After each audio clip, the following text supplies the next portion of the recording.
Welcome to the hour dedicated to talking about all things strange, weird, and paranormal. You're listening to Strange Talk, broadcasting on 1660 AM in Northside, 91.7 FMHG2 WVXU in Cincinnati. We're also streaming at radioartifact.com around the entire planet Earth. The intro track to this episode, and most of our episodes, is the Strange Talk intro by Star Silk, and I'm your host, Alyx. And I'm your host, Creature. Yeah. There we go. We've got some new backing tracks here, so trying to learn where that balances versus us talking. It's fun. We like to keep things, changing here all the time. Yep. It's always trying to keep the mood up. Or down, rather. Or all around. I mean, we just came off of Halloween last week, which was a ton of fun. Did all of your Halloween wishes end up coming true? Yes, they did. Good. How about yours?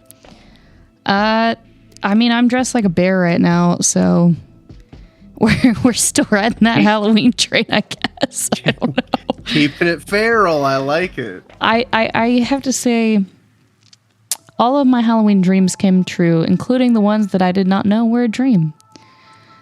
I was running karaoke on Halloween night, and one of our regulars came dressed as a sexy Monopoly man and sang ABBA's Money, Money, Money, and it is one of the best things I've ever seen in my life, of just sexy Monopoly man throwing around Monopoly money into the masses. It was beautiful. I have no notes. I don't know that Halloween will ever be able to be topped by that, honestly. Fair enough. But yeah. Yeah, I had a whole 6 trick-or-treaters stop by.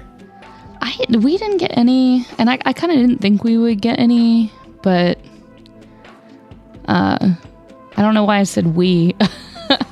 The neighborhood that I moved to a few months back, I've never seen a single child in this neighborhood, so I don't know why I was expecting there to be some trick-or-treaters. It's just everybody just has dogs. You live in a millennial neighborhood, I see. I don't even know, honestly. It seems to be a lot more Gen X, honestly. But it's just dogs everywhere, and I'm fine with that. I got to pet 4 dogs Friday night. It was great. Anyway, I could talk about dogs for hours, so we're gonna move on from that. Because speaking of dog talk, welcome to Stray Talk. Stray Talk. No strays. No strays. We want all dogs to have homes where they get pet. The Taurid meteor shower is this week. It will peak November 5th through the 12th.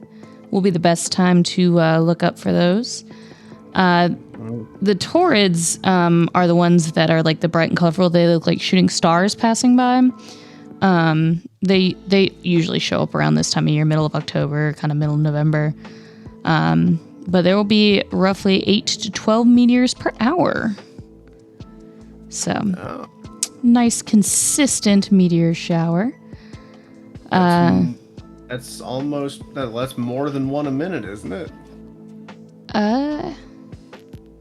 Something like that. Yeah. I can't do math. Yeah. Not right now. But not right now is my brain's just gone. So math goes bye-bye as soon as the brain goes bye-bye. You can probably also hear it. My voice has been in and out for the last 2 weeks. So weather changes. How long ago was Scarefest? That was Scarefest. What, 3 weeks ago now? 4 weeks ago? Was Scarefest in September or October? I don't remember. It was 3 weeks ago. But the weather's been changing back and forth since then. Like, seriously, it's been like 30 degrees at night and then 80 degrees during the day. And my whole body is just like giving up. Is like, I don't know what temperature it is. I don't have a voice. Just, it is what it is. But maybe the Taurid meteor shower will fix all that. I don't know why I would, but something when you wish upon a star. Speaking of stars, do you want to tell us a little bit about the sun and its solar maximum? I certainly would. So, NASA has announced that the sun has reached the solar maximum. And what is solar maximum? That's a good question. It's a repeating crescendo of solar activity that often comes with increased solar flares. True to form, it seems that there are another flare every few days. Rapid-fire solar flares have been lighting up the night sky with the aurora borealis as far south as Florida and Puerto Rico. Since last year, the solar max has projected to last well into the second half of 2025. So no wonder, I haven't been having a voice and everything's been pure chaos. The sun's just like, hey guys, guess what? I'm gonna do a cool trick. Watch me do a flip. Well, it's like the sun just learned how to ollie for the first time. It's funny that you mentioned that because this is just part of the natural cycle that the sun does. It just goes between low and high activity, much like most things in life. Right now, we're in solar cycle 25, which is the 25th observed solar cycle since scientists started recording them. And roughly every 11 years, at the peak of the solar cycle, the sun's magnetic poles flip. So it is quite literally doing a flip. Well, its magnetic poles are, not the whole sun. That'd be wild, though. I mean, could we really tell if it was, though? I mean, it is just a big ball of fire. I mean, the scientists would be able to just check that out, I think. But yeah. Yeah. With it doing, the sun does that about every 11 years. But, like, imagine that happening on Earth. That would mess us up so bad. It'd be pure chaos. Birds wouldn't know where to go. It'd be, all your magnets would be useless. Or not magnets, compasses would be useless. Well, no. You could still use them. It would just take you the opposite. As long as you know to read it backwards, I think. Right? Yeah, but most people can't read compasses, I don't think.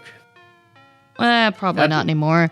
I always bring a compass with me when I go hiking because you never know if your phone's going to lose service or power and then you're stuck in the woods. So I always bring a paper map and compass. To practice doing that because you never know when you're going to need to. I used to live in a house that faced directly north. And I could kind of gauge wherever I was in the nearby town because I knew which way my house faced. I could always gauge which way was north. Mm-hmm. And I'm very sad I lost that ability, because that was a very cool ability to just be able to geographically know which way was north wherever you were. Yeah, that would be very helpful. I was gonna say, I wonder if this stuff affects us like the full moon does. You know? I would imagine so, but not in the same way. I mean, it definitely makes us more cranky because it's hot. I mean, straight up. Instead of getting crazy, like with full moons, we just get sad. But it feels like that wouldn't be something the sun would do. I don't know. Sun's not my business. I am not a creature of the daytime in the slightest. Same. That article, by the way, is by Jessica Hall from extremetech.com and was posted on October 26th, 2024. Yes. And moving on to another, giant red mass in the sky. This is also from Extreme Tech, from one of my favorite writers, Ryan Whitwam, solely because his last name is so difficult to say. But yeah, NASA is proposing searching for life in Martian meltwater. Mars's dusty ice deposits could imitate a known reservoir of life on Earth. So, from what we know, about 1/5 of Mars was once underwater. So far, obviously, we have not found any, little green men on Mars or anything like that. But that doesn't mean we're going to stop looking. NASA's Jet Propulsion Laboratory, JPL, is focusing on a potential microcosm of life on Mars. The new study proposes that pockets of meltwater hiding within ice deposits could provide a home for microbial life, much as similar environments do on Earth. Mars is a famously icy planet. It's the only planet in the solar system besides Earth with ice caps. However, most of the ice we can see on Mars is frozen carbon dioxide from its thin atmosphere. There is some water ice, though, and that's what the researchers behind the new study are modeling. So, we might find, our first life on Mars possibly in this water, which could also possibly prove or disprove the theory that octopus actually came from Mars. That is a theory that I've heard, so wouldn't it be wild if they end up just like, oh, there's just an octopus in this water here? Yeah, that would be pretty cool, though. Martian octopus. It'd be pretty cool. Like, what would we call a Martian octopus? I think it'd still just be an octopus, because at that point they would have come from Mars, so we'd just be like, well, how'd you little guys get here? And the answer is Marshipus.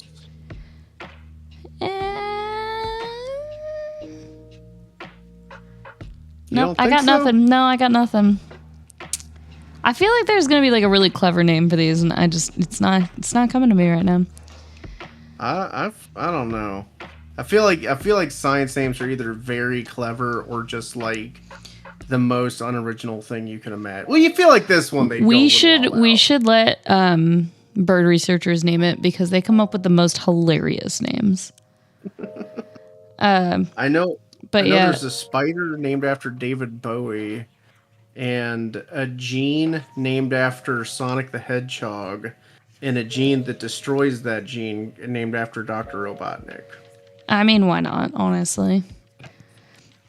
But yeah, the meltwater, one of the researchers, Phil Christensen from Arizona State University, likened it to a greenhouse inside of an icy cage. So basically, it's just like this little warmer, moist spot where life can just kind of thrive. I'm thinking of it more like a petri dish, but I'm not a researcher, and I'd assume he knows more than I do. I would really hope so. I was gonna say, I know there is life on Mars. It's just primordial life, isn't it? Well, they haven't really confirmed that yet. Oh, I thought they'd confirmed that there was they've microbial. Seen signs that there might be something, but I mean, we struggle. But a man in Missouri saw what might be a sign of life in the skies, if you want to talk about that. Yes. The Missouri man shares a video of unusual sighting in the sky. Missouri man isn't sure what he saw in the sky a few years ago, but he's not done searching. Let's see. The app developers. It may be Halloween, but this next questions like this and others. In Kansas City, Missouri. It's a cube. You hear the guy say on the video. Yeah, you might have just heard me pressing play on the video because I wanted to look at it, and yeah, that is a cube. That's a big old rainbow cube. That's a cube with lights. That is a spinning rainbow cube. Like, I've never seen something move like that. That is actually wild.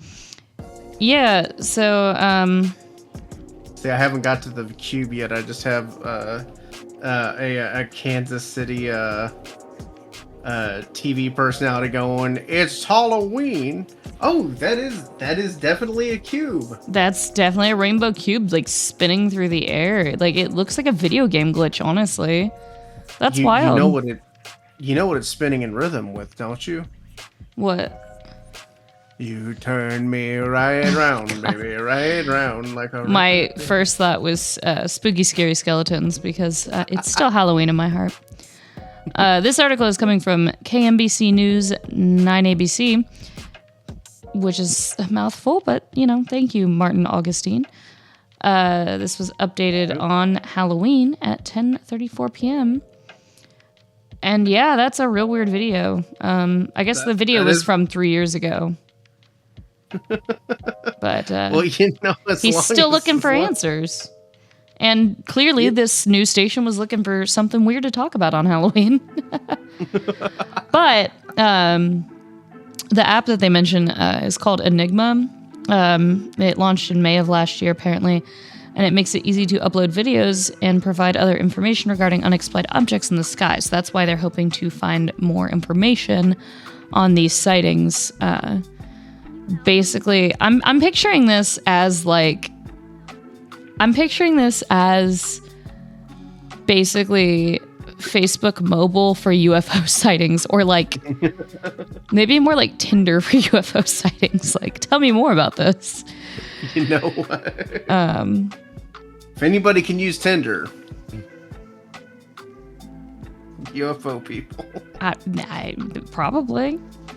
You and I have both met our fair share of UFO people. Yeah.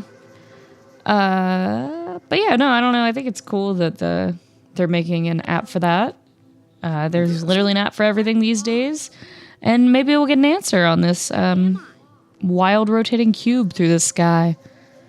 Man, you know, honestly, like, all jokes aside, that is... No, that's a wild video. It's a bizarre thing. Like, yeah. Again, Justin Johnson was the one who posted that, and there's a quote from him here that says, "We're on the precipice of finding out something that can change humanity forever. This is all very exciting to me." And I feel that. I make a lot of jokes, but it's one of those things where, like, you know, most UFO footage we see, I'm assuming you've seen about as much as I have, Alyx. Oh, yeah. I've seen a lot of them that are very clearly just, like, a plane. Yeah, a plane, or, like, just, oh, that's clearly something reflecting. To be fair, most of them are, like, top secret military planes that's like, okay, yeah, I see why you would think that's a UFO. But this thing is, like, legitimately interesting looking. I make jokes, but... I don't have an explanation for that one. It's definitely not a sandhill crane. The fact that it's just a cube is what's messing me up. I do kind of like the idea of, like, somewhere far away, some kind of explosion happened, and just a big freight cube just got flung off. And now we're like, wow, look at that UAP in the sky. And it's just somebody's, like cargo thing.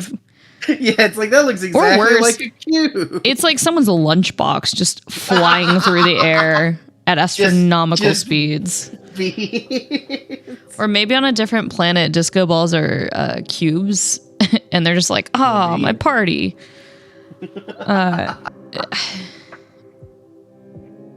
I kind of like. Have I ever told you about the time that I really thought that I was seeing like a UFO descending? I feel like I've heard this, but tell me again. So I have had like actual UFO sightings, but right around the time actually that we started doing Strange Talk, I was listening to a lot of Coast to Coast AM. And at the time, I was working on this gigantic art project. It was like me and a bunch of friends. We were working on it in a friend of mine's backyard. And I look up and I see these 3 lights rotating around each other, like in a triangle formation. Like they're stuck rotating around each other like that. And I'm seeing this in the sky. And like I said, I've been listening to a lot of Coast to Coast. So my first thought was like, am I like actually seeing like a really like very clear UFO right now? And so like I start Googling on the internet, like looking up, trying to find like, okay, what's going on? Like what could possibly explain this? But I wasn't like finding anything. So I like run out to the front of the building, like genuinely just in awe, where I'm just like, are they landing right now? Like, what do I do? Do I go meet them? Do I go talk to them? Like, what do I do in this situation? Do I run for my life? And around then, one of my friends finally found that there was actually a fire lantern festival going on in town. But it was just like, it was so unexplainable to me in that moment because I hadn't like been able to find anything. And I'd never seen something move like that I was like, oh my gosh, it's happening. Like they're here. They're landing right now. What do I do? Mm-hmm. And I never decided on an answer. I was just like, whoa. I was just so in awe and just struck by it. Yeah. So that's told me that I need to get my plan together so I know what to do if I for real see the aliens descend. So yeah. Honestly, it's one of those, like I think we talked about this before. I had a minor UFO experience that I attribute to maybe have even just been like a dream as a child, but I've definitely seen things that, I mean, like I'm pretty sure was a UFO. Mm-hmm. Like to this day, I still haven't been able to find an explanation for it. Yeah. It is interesting. Funny you mentioned dreams, though, because researchers have achieved the first successful communication between dreaming individuals. So commercializing dreams could be a nightmare, because you know that's where they're going to take it. This article is from TechSpot, written by Sean Knight. And basically, researchers at a California-based sleep startup claim it's possible to communicate with others while dreaming. Not only is it possible, it has been done in the real world, according to REM Space. So the experiment involved participants utilizing specialized equipment, including sensors and earbuds. On September 24th, one participant sleeping at home induced lucid dreaming, a state in which you are aware that you are dreaming. It is apparently a trainable skill. I can't do it. I've really tried to train myself how to. I can't do it. But yeah, on the night of the 24th, when the REM Space participant entered this state, the connected hardware they were wearing pinged a remote server that generated a random Remyo, R-E-M-M-Y-O. I'm assuming this is a term they've coined. Yes, it's saying it's a dream language that is detectable using sensors. But basically, yeah, the word was sent into the earbuds of the person that was wearing, and then they repeated it in their dream. But yeah. Huh. That's weird. Weird, right? I was gonna say, I like it in the sense of it'd be cool for us to be able to like send each other messages in dreams. I don't like it in the sense that you 100% know they're going to use that as like, oh, you're dreaming? Yeah, we're going to advertise to you while you sleep. See, I'm just caught on like Paprika. That too. I don't know if you... Yeah, I've seen Paprika. What's the movie where it's a woman goes into the mind of a serial killer while he sleeps to like find out what's wrong with them or something. It's a real weird. Do you know what I'm talking about? Yeah, that's very similar to Paprika, isn't it? Yeah. Is it also animated or is it a live action? No, it's live action. The most memorable scene I can think of is a horse getting sliced up into like petri dish slices. Okay, I don't remember that, but anyway, yeah, I don't know. Advertising in dreams seems like a really bad idea, and also we're gonna end up more exhausted after sleeping if we're using the whole night watching McDonald's ads. Real quick, it's called The Cell. Ah, there you go. It's from 2000. Yep. And I typed that in, and it's like, oh yeah, there's only one movie that has that scene in it. But yeah, sorry. It's got Jennifer Lopez in it. Huh. And Vince Vaughn. I was not expecting that. Anyways. Sorry. Well, speaking of things from the early 2000s, there is a new optical storage breakthrough that could make CDs relevant again. Yeah. This is also from TechSpot, written by Zoe Ahmed. And this breakthrough could usher in ultra-high-density optical media, but some more research is needed. So we went from, vinyl to 8-track cassettes, CDs, and DVDs. Well, VHS and then CDs and DVDs. And now it's like, it's all just digital. Like, it's all just streaming on the internet. I think it would be really interesting if we end up going backwards. Because you can store a lot of stuff on CDs. Mm-hmm. The interesting thing about this is that basically the defects in the CDs are what makes this possible. Really? Yeah, so to read this article to explain it, because I have read this one.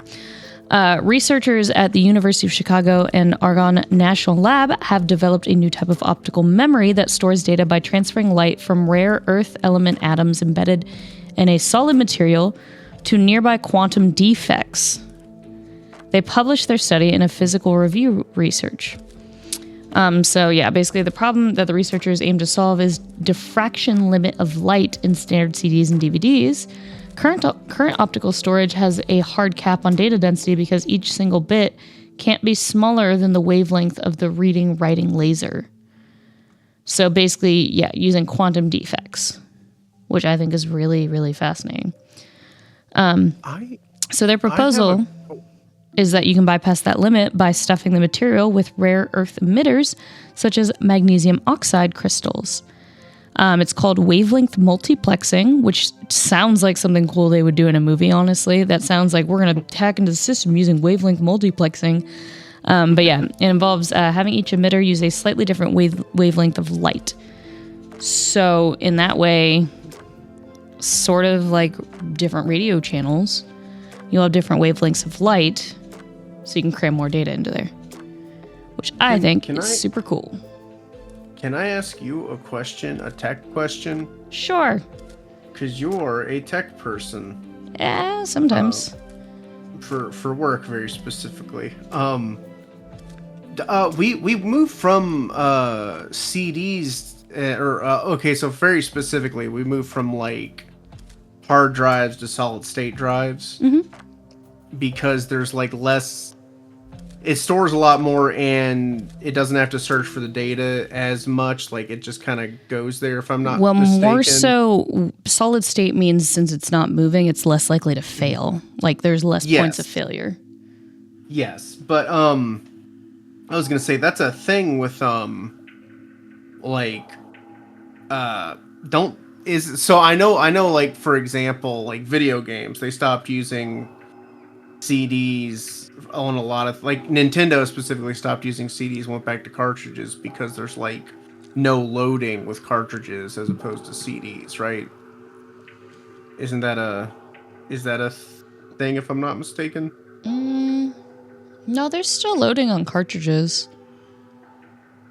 Okay, because I was sorry, I'm just I think they went back to that just because they've realized they can make smaller cartridges now, because obviously, you know, with the invention of the Switch and stuff like that, you can't fit a whole CD in there because it's travelable and portable. I think they went back to cartridges just because it was like, oh, cool, we can store a lot more stuff on here now. And it's feasible to carry a bunch around with you and stuff. Yeah, rather than having to, you know, in the olden days when we all had our big book of CDs that we had to carry around in our car. So that way you had road trip music. So this would be less of a, this wouldn't really be taking us back to the hard drive, more so like stuff around, like moving stuff around from thing to thing. This would carry a lot more data on it, correct? Yeah, I think it would be more for that. And I don't know how much, you know, real world use we would get out of this. Certainly for DVDs, obviously. People do still buy DVDs because in this day and age, streaming has become cable again, and no one wants to pay for all that. So that'll be interesting, because then in theory, you can fit more than one movie on each DVD. You could just cram a bunch on there. Or like entire series, TV shows, and like one DVD or something. Yeah. Or like all 5 seasons of Alf on if one they disc. decide to remaster like Final Fantasy VII, where it had like 4 discs or whatever, they could finally fit it all on one disc. Stuff like that. So that'd be kind of cool. I don't think it'll replace some of the stuff that we're already doing. I mean, everything's already kind of moving towards the cloud anyway, so. This is just something that'll help us as far as storage goes, as opposed to like... Yeah, and also I think partially it's just scientists do love just being like, I wonder if we could do this, and then they just kind of go for it. Sometimes there's not a lot of thought on why should we do this. Sometimes it's just, can we? This would have been huge 10, 15 years ago. Wholly unrelated, this just popped up in my feed today from the X-Files subreddit. It's the still from the episode where Mulder's talking to this tech dude, and it's just him being like, but there's plenty of kooks out there, data travelers, electro wizards, and techno-anarchists. We need to bring back the 90s weird terms for like people who are into tech. Like all that like cyberpunk, like William Gibson, like just silly terminology back when it was the information superhighway, and you're like, I'm getting on the net. Like, we need to bring that back. You know, I love our younger listeners like hear that stuff and like probably think that's all from movies, but like no, people actually said stuff like that. Said stuff like that when we were kids. I remember the information superhighway. Like I had like adults talk to me like that, which is like, good lord. Oh yeah, no, in the early 2000s especially, like we hadn't really like, it was called the internet, but like people didn't really call it the internet. It was like, you're getting on the web, you're getting on the net, you're gonna surf the net. We didn't just call it the internet like we do now for some reason. I don't really know why. I guess that was like part of hyping it up. I don't know. Yeah, it was like I was a child of the 90s. I was born in 88. Mm-hmm. And I just remember well, you know, it's funny seeing Matthew Lillard, the movie Hackers. Hack the Planet. Hack the Planet, yeah. People really thought that stuff was capable, like, even back then. Like, okay, but some of it was. You know, that's actually the wild thing. So, funny timing, I just finished reading this book I've been trying to finish reading because I've only been reading it at work, and every time I read it, people walk up and are like, what are you reading? And ask me about it. And I'm like, well, I'm not reading anything now because you're asking me questions. So Kevin Mitnick, do you know who he is? I have no clue who that is. So Kevin Mitnick, back in the day, was considered the world's most wanted hacker. Okay. He hacked into pretty much anything he could, not to steal anything. He just wanted to see if he could get in there. He liked the challenge of it. So what they call it, white hat hacking? No, white hat would be if you're doing it for a company to test their defenses. Like gray hat, I guess. This would be considered gray hat, where it's not for any real purpose. It's not malicious, but you're not like they still probably don't want you to do it. Yeah, he still went to jail. I mean, yeah. So this was back in the olden days of, the internet existed, but like you got to the internet through phone lines. So a lot of hacking back in the day was hacking the phone lines in what was called phone phreaking, spelled phreaking. Phone phreaking. I've heard of that. Yeah. Yeah. So basically, your old internet connections, where it ran through the phone lines. So here's the funny thing about phones that like a lot of people don't know. Not so much anymore, but back in the day, hitting the buttons on phones, it didn't matter. What actually mattered was the tone, which is funny because now it's the buttons and the tone doesn't matter. But back in the day, you didn't actually hit the buttons. If you could just make those tones, it would dial for you. And so a lot of one of the very... Sorry, you completely threw me off. That sounded like the intro to Whose Line Is It Anyways? No, like genuinely, like...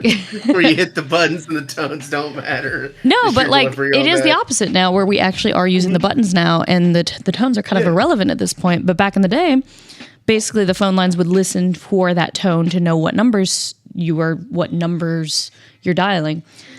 So a common way that people would, hack phones to get like free calls back in the day is there was a very specific whistle that came in boxes of Captain Crunch that mimicked the specific hertz tone to make calls. So one of the most famous phone phreakers was this guy who went by the name of Captain Crunch, which was the cool thing. Everybody had their hacker name back then,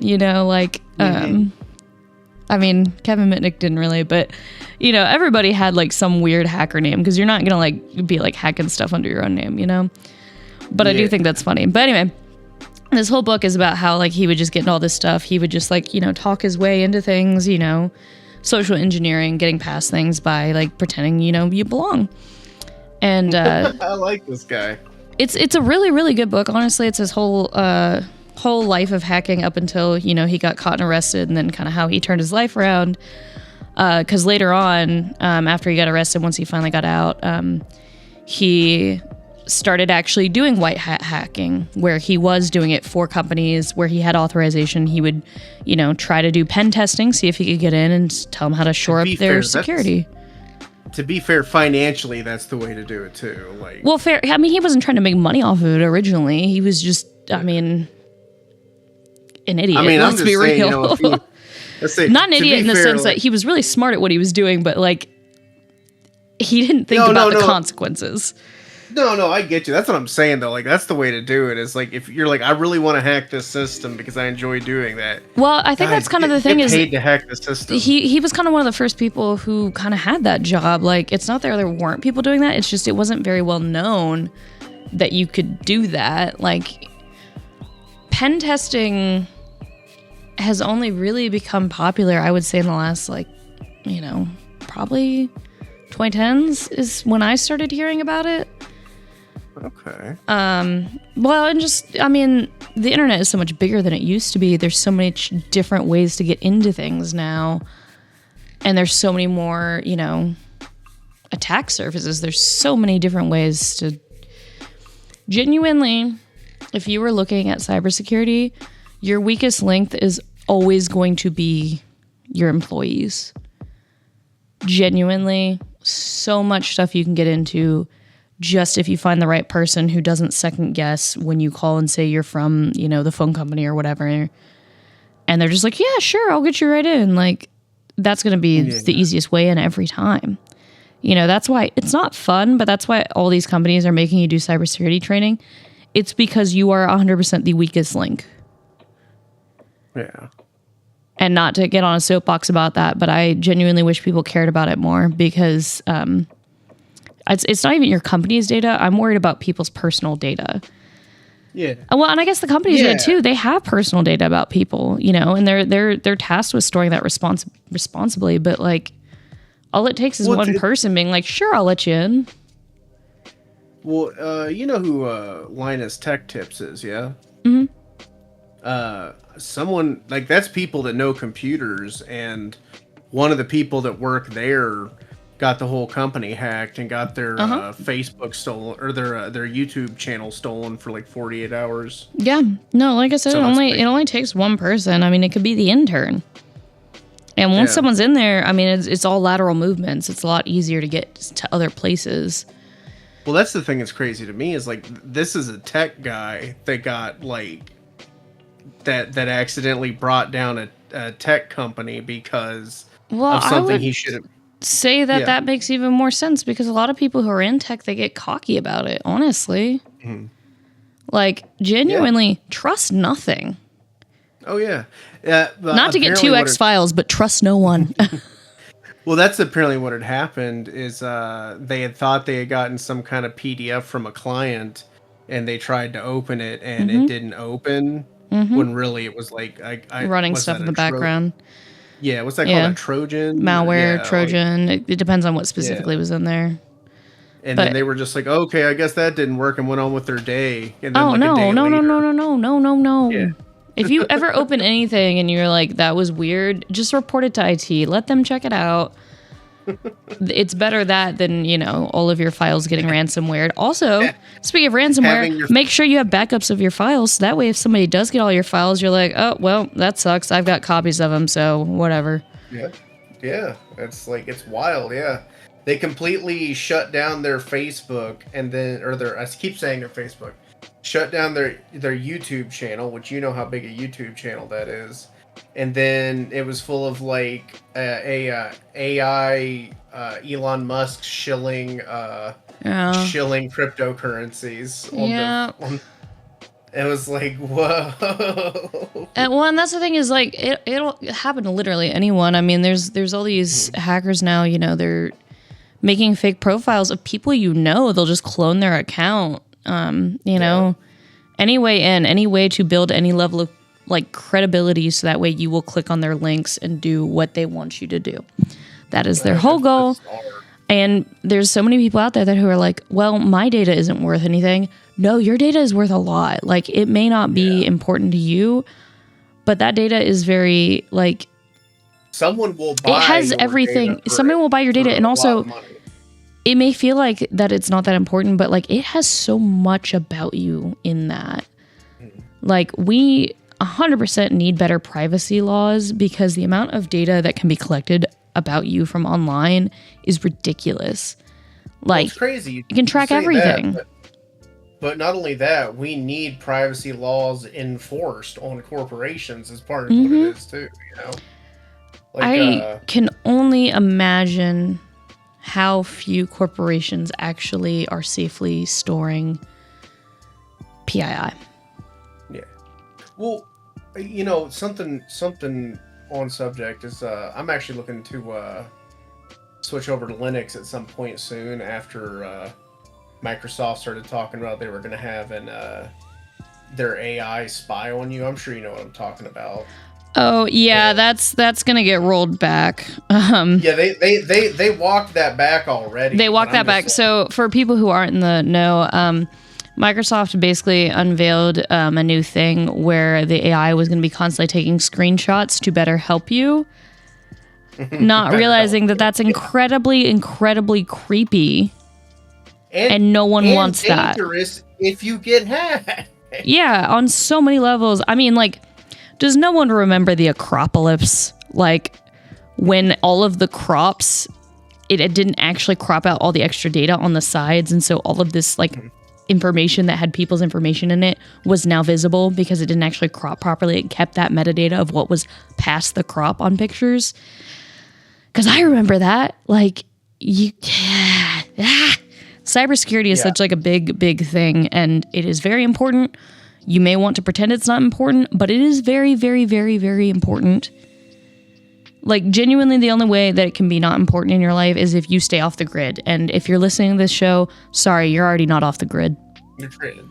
It really is a thing, because I'm definitely I'm building my friend a Steam machine using an old laptop because Steam OS is Linux based, and I want to learn Linux so that I don't have to rely on these companies. Yeah, I mean, you might as well. I genuinely miss how much open source software used to be out there. It feels like it's getting a lot, like, few and far between. Yeah, like, honestly, yeah, like, Linux is really, like, learning how open source that is what's, like, I'm probably, my brain, I'm like, I should probably switch over to that, you know, it's like, that way I 100% know what's going on my computer, you know what I mean? Yeah. I mean, everyone should know. Way off subject. I'm sorry. Well, all right. Bringing this back around. Did you know that when Art Bell first announced that he was retiring from Coast to Coast, they actually considered replacing him with Kevin Mitnick? Really? Yep. He was. He went cool. on a bunch of episodes, actually. Well, not a bunch, but like more than some guests. He did a bunch of episodes of Coast to Coast Sam, which I think is really cool. I don't know. Cybersecurity is cool and interesting, and if we don't learn to adapt to the new way that things are, we're screwed, and we have to make reliable privacy laws. Is he's still alive, isn't he? No, he died last year. That's why I was reading his autobiography. Oh, Kevin Mitnick? Oh. Yeah. He I was gonna say we should get him on the show, but I guess that's not happening. I mean, we can attempt to contact him. Yes. I don't know that he would appreciate it very much, but Bravo. No, genuinely, like, I think he would have been an amazing guest. He part of, you know, his white hack pen testing stuff later on is he started doing cybersecurity training for KnowBe4, which a lot of companies do for their security training. So it's genuinely been weird since he passed that not seeing his face once a year, you know, talking about like, here's how you social engineer and people do this to get into your company's files. Like, it's kind of weird because that's been what I've seen every year for multiple years now. Anyway, speaking of tech, this is from Popular Science. This article is by Andrew Paul, and it is titled, "There's a real Wayne Enterprises, and it's selling a $3 million Batmobile. And just like Batman's own ride, the life-size Tumbler isn't technically street legal." I always wondered how the Batmobile could be street legal. Like, that seems rich. like a bad... Well, yeah, true. All right, Batman. the one real superpower in the world. Yeah. But I can't believe they actually managed to get Wayne Enterprises licensed. But apparently the company is dedicated to billionaire appropriate luxury accessories. And it is has pre-orders open on the Tumbler, aka the Dark Knight's military-grade Batmobile. It's made from Kevlar, carbon fiber, and sheet metal fiberglass. The roughly 5,511-pound vehicle includes a 525 horsepower, 6.2-liter LS3 V8 engine, advanced software upgrades, and a 2-seat interior for you and the Robin in your life, whether that whoever your boy wonder is. I like that better. I was going to say, you know, whether it's Dick Grayson or whichever of the Robins. There's been so many. I hear Damien, and all I can think of is the Omen. That, or I think of some version of Sailor Moon. Tuxedo Masks, like... Tuxedo Mask. Is his name Damien? It might be. I can't remember if it's all versions. It might be Damien. I know two Damiens. It's Batman's son and the Omen kid, who I feel like there's a reason he was named. I think it's just in the English. Let me see. English? Well, there you go. Tuxedo Mask. I'm trying to confirm whether it is, because obviously in the Japanese his name is Mamoru. I don't remember how to pronounce that. I was gonna say, give me the English name, because I'm pretty sure it is Damien. I'm pretty sure this is just some weird knowledge that I have stored. I just have this image in my head now of Sailor Moon being like, "I did it all for you, Damien." While you're looking that up, I just want to say it's Darien, but I'm pretty sure there was one version that was Damien instead. Oh God. Anyway, Darian. Shouldn't be surprised that they're selling the Batmobile for millions of dollars. Well, I was gonna say, looking at this thing, you and I are both fairly anti-billionaire. I think that's fair. And it's one of those things of like, there's a lot about this that I hate. As much as I do like Batman, he's one of the good ones as far as billionaires go. Him and Scrooge McDuck. But I don't know. Poison Ivy was still right. Poison Ivy was 100% right. She was still right, and he didn't let her do anything about it. So points deducted for that one. Get your stuff together there, Batman. But the thing that gets me is, like, as much as I hate this, I'd still rather see these than a bunch of Cybertrucks. Oh, yeah. No, this is way cooler to look at than a Cybertruck. Way cooler. Cybertruck looks like Lego's gone wrong. Cybertruck looks like something that legitimately would be in a PS1 game. It looks like Lara Croft Tomb Raider PS1 levels of graphics. Levels of unnecessary polygon. Yeah. All right, we are running out of time, so we're going to speed run through these last two articles. Yes. These are both from unexplainedmysteries.com. This first one is by TK Randall, and it says, scientists bring vampire back from the dead in a manner of speaking. No, they did not bring a vampire back to life. What they did was they got the face of a woman thought to be a vampire who was buried 400 years ago, has been reconstructed by experts. So not brought back to life, they made a 3D model of what they think this supposed vampire looks like. And they do look as joyful as you'd expect someone to look from the 1600s. To be fair, yes. 4 centuries ago, the people of Pien, North Poland, were so terrified that the body of a woman would rise again from her grave that they went to great lengths to ensure that when they buried her in the ground, she was definitely going to stay there. When her remains were unearthed by scientists from Nicholas Copernicus University in Poland back in 2022, they discovered that she had been entombed with a shackle around her foot and an iron sickle placed across her neck. Basically, after examining, they realized she would have been only 20 years old when she died, and that she had suffered from a condition that had brought about various symptoms, including mental health problems, which may have contributed to the belief that she was a vampire. So yeah, through forensic techniques, they basically made it so they can look at what she looks like now, since kind of hard to tell from just a skeleton. Yes. Maybe potential future sneak peek of an episode, but watched a video recently on vampire burials, and they are very fascinating. So maybe we can revisit this article here soonish. There's a really good quote at the end of this from archaeologist Oscar Nilsson, and it says, "It's really ironic in a way. These people burying her, they did everything they could in order to prevent her from coming back from the dead. We've done everything we can in order to bring her back to life." They have named her Zosia. Zosia. So, thought that was interesting. And speaking of interesting, since we were doing our speed run, ghost may die after a lifespan of 100 years, researchers claim. And this one's also from TK Randall at unexplainedmysteries.com. Yes, and if my laptop will work correctly.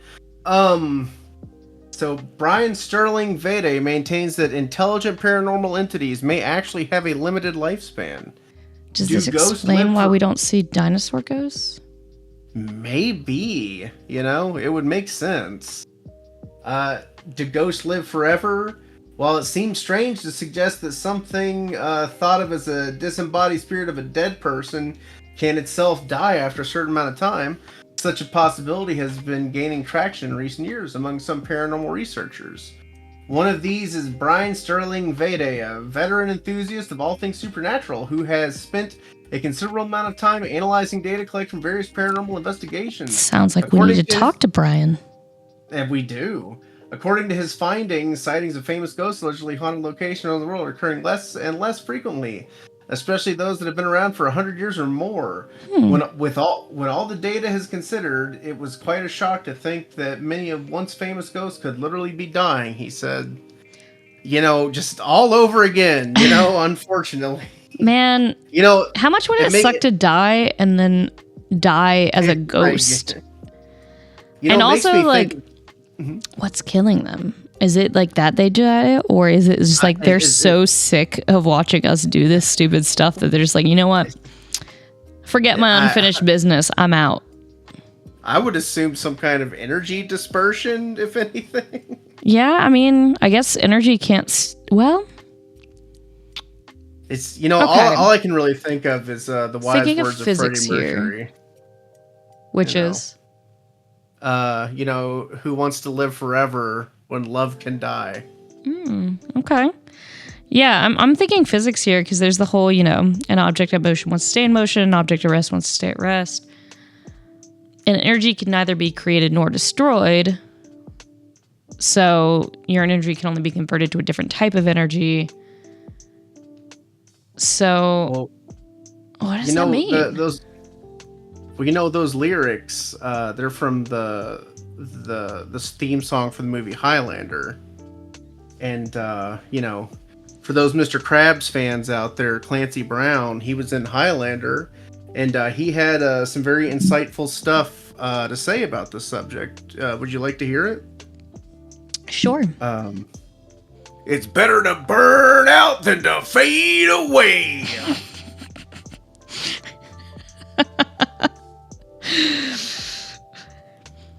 There you go. I also just realized that in the article it actually says in here, in simple terms, the second law of thermodynamics tells us that energy tends to disperse and degrade over time. I would argue that our findings show ghosts do conform to the second law of thermodynamics as they appear to run out of energy. So there goes your idea for a ghost-powered perpetual motion machine. Darn. I'm going to cross that one off the list. We should reach out to Brian because I want to hear his theories on this. Yeah, that'd be great. Yeah. Because dying a second time sounds awful. Dying the first time sounds not that great. I mean, it's inevitable. Or, maybe it's peaceful, though. Well, so that's the thing. Like, I'm not really afraid of death so much as I am afraid of it being painful. Yeah, it might just be like an energy dispersal. You can tell your flame's growing dim, and and then you go into the light. You've had time to make your peace, and remember, energy cannot be destroyed, just changed. And speaking of going into the light and dispersing our energy into the universe, it is that time of night where we need to sign off. Mm-hmm. So, from Strange Shock here, good night. And good luck.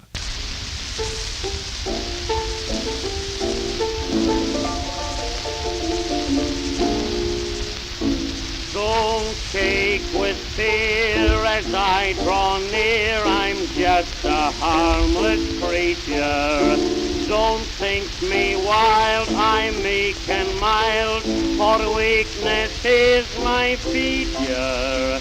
Please have a little pity and listen to my ditty.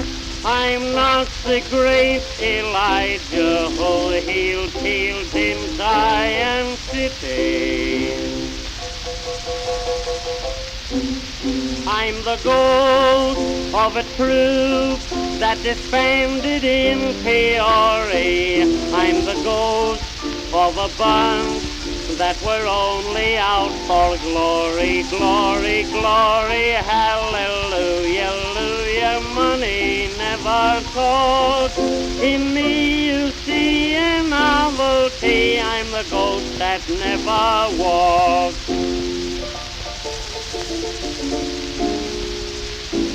On salary day they used to pray that I'd make my appearance. But railroad fares and empty chairs, they caused an interference. Show days are not all sunny, and don't think me too funny when I tell you that I couldn't even pay them with state money. I'm the ghost of a troop that disbanded in Peoria. I'm the ghost of a bunch that were only out for glory, glory, glory, hallelujah, hallelujah. Money never talks. In me you see a novelty. I'm the ghost that never walks. I'm the ghost of a truth that disbanded in chaos. I'm the ghost of a bunch that were only out for glory, glory, glory, hallelujah, hallelujah. Money never talks. In me you see a novelty. I'm the ghost that never walks. You are listening to Radio Artifact on 1660 AM in Northside and 91.7 FM HD to WVXQ in Cincinnati.